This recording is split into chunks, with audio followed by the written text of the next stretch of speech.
We're talking about the most important trends and forces that investors should be following and watching for right now. Joining me today are the two great thinkers of our time, Doug Casey, founder of Casey Research, and Rick Rule, president of Sprott U.S. Gentlemen, it's a pleasure to speak with you both. Thank you for coming on the show today. My pleasure. Likewise. Well, I want to start the discussion, the first part, by opening with the question, what if? We're going to examine multiple facets of the economy, and I want to start by talking about the scenario we could have seen without COVID. What if COVID-19 had not happened this year? Where would stocks have gone? What monetary policy decisions would the Fed have made? What kind of growth would we have seen in the economy? Doug, I'd like to start with you because you've argued before that we're going to see a disaster of genuinely epic proportions, and this is years before COVID-19. Would we have seen something similar today, regardless? Well, no, it wouldn't have been as bad. I mean, the economy has been a bubble in search of a pin for years, but instead of meeting a pin, it's met a sledgehammer. So, I'm not surprised. Look, all of the economic problems that we have are basically caused by government interference in the economy and in people's lives. And COVID has given them an ideal opportunity to interfere as much as is humanly imaginable. So the Greater Depression is going to be, as a result, worse than even I thought it was going to be. I guess that's my answer. And Rick, last time we spoke, you said that bull markets that aren't based on value and growth would have ended in tears. And we've seen a stock market rise, the longest in history prior to 2020. Could this have continued, do you think? No, I don't think so. I love to appear in interviews with Doug because he always makes me seem so moderate. I echo what Doug says in answer to that question. My belief is that we were coming into a reset as a consequence of a 10-year-long economic recovery post-2008. Recovery that had more to do with artificially low interest rates and excess levels of state-sponsored liquidity than it did to increases in productivity or increases in trade or increases in private wealth, which is to say that we were due for an economic setback at any rate. We might have got through 2020, without having one, or 2021. But COVID was in fact merely a catalyst. I would suggest that the COVID catalyst and the economic underlying weakness have not been reflected well on Wall Street, which continues to trade at very, very, very strong levels, probably as a consequence of both artificially low interest rates and excessive liquidity. Rick, let's just follow up on that here, because what we've seen this year was the worst pandemic of all time. Do you think monetary policy response to COVID, first of all, A, was warranted, and B, would they have continued to be accommodative even if a pandemic or a systemic shock of this level had not occurred? I suspect that everything that we're doing now, all the fiscal and political actions, are merely an attempt, eventually a vain attempt, to forestall a reckoning. People forget that markets work. People's actions, individual actions, occur as a response to the circumstances that people face, and people are increasingly having to alter their response to policy as opposed to things that they would do if the market took its course. But ultimately, markets are very large forces, and they'll take their course anyway, which is to say that we'll have to continue to reaccommodate. The consequence, as an example of extraordinarily low interest rates, are that people are being forced to spend and speculate rather than save. Is that a good thing? Probably not. But we're going to continue to see these inconsistencies in the economy as long as we have popular political responses from government. I mean, that's just something we have to get used to. Doug, how would you respond to that? You've argued that the accumulation of debt in our society across many countries has been one of the primary factors behind your thesis of a pop in a bubble. Do you think that a catalyst would have been a default on debt on a sovereign level? Well, that's going to happen. It's well known that none of these governments can pay back all the debt that they've taken on. And the problem with all this debt is that it's encouraged people to, which has been accelerated by these low interest rates, is that it's caused people to live above their means. If I borrowed $1 million today, I could live really high on the hog for the next year. Except when I have to pay it back, I've got to pay it back with interest. And that's exactly what's been going on. All government debt is consumer debt. And most of the debt in the world is consumer debt. Debt for houses, consumer debt. Debt for cars, consumer debt.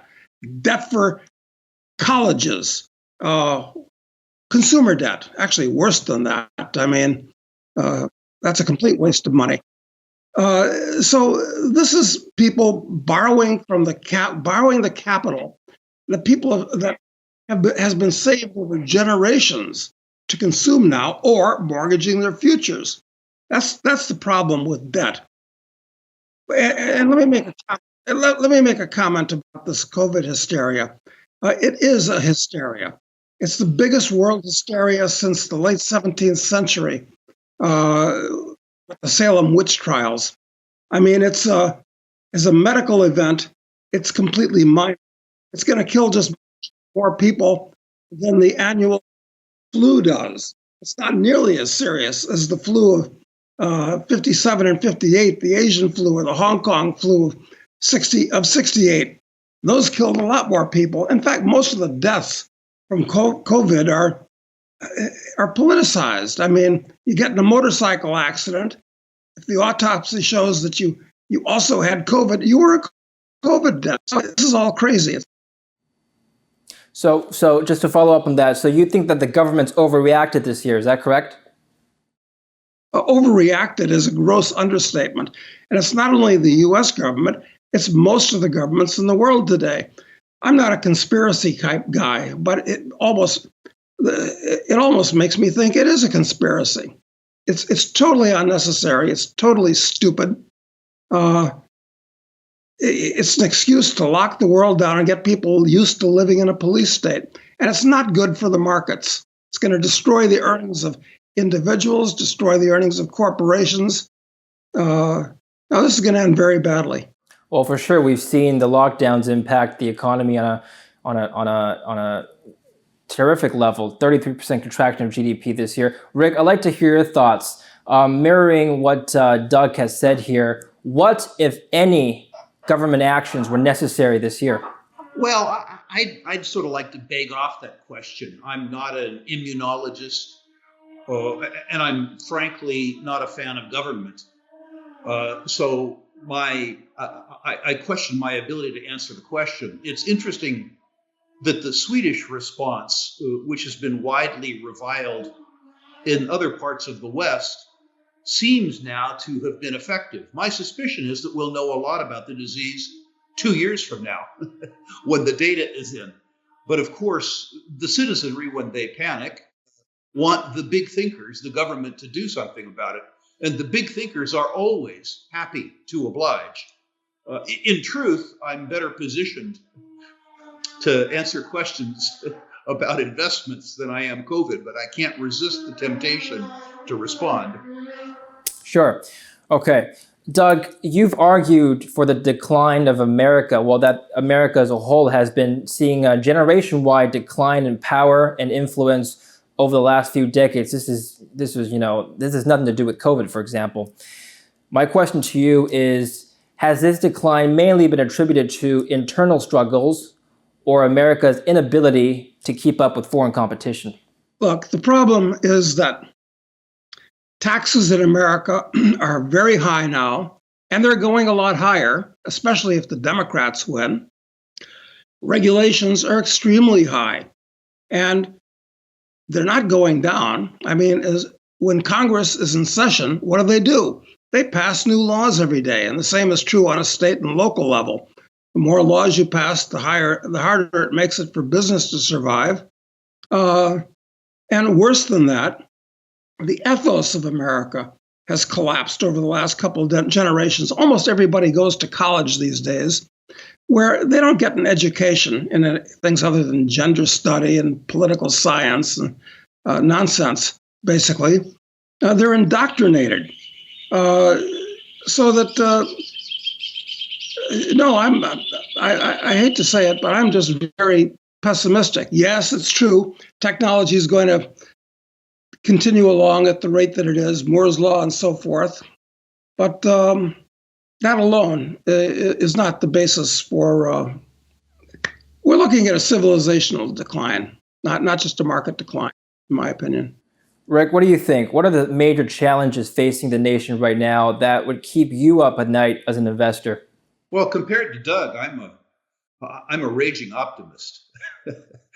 I still believe that there is enough individual creativity and tenacity in the United States among living, breathing human beings that will survive and ultimately thrive.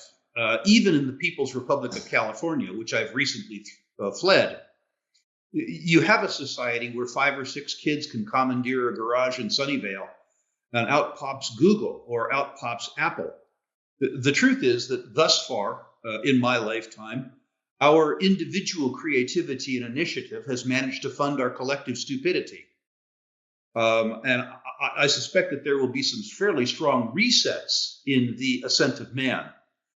I believe, as an example, that, as Doug says, the level of debt and deficits are unsustainable, and that there's going to have to be a reset. And that reset, in fact, will be very, very, very painful for some.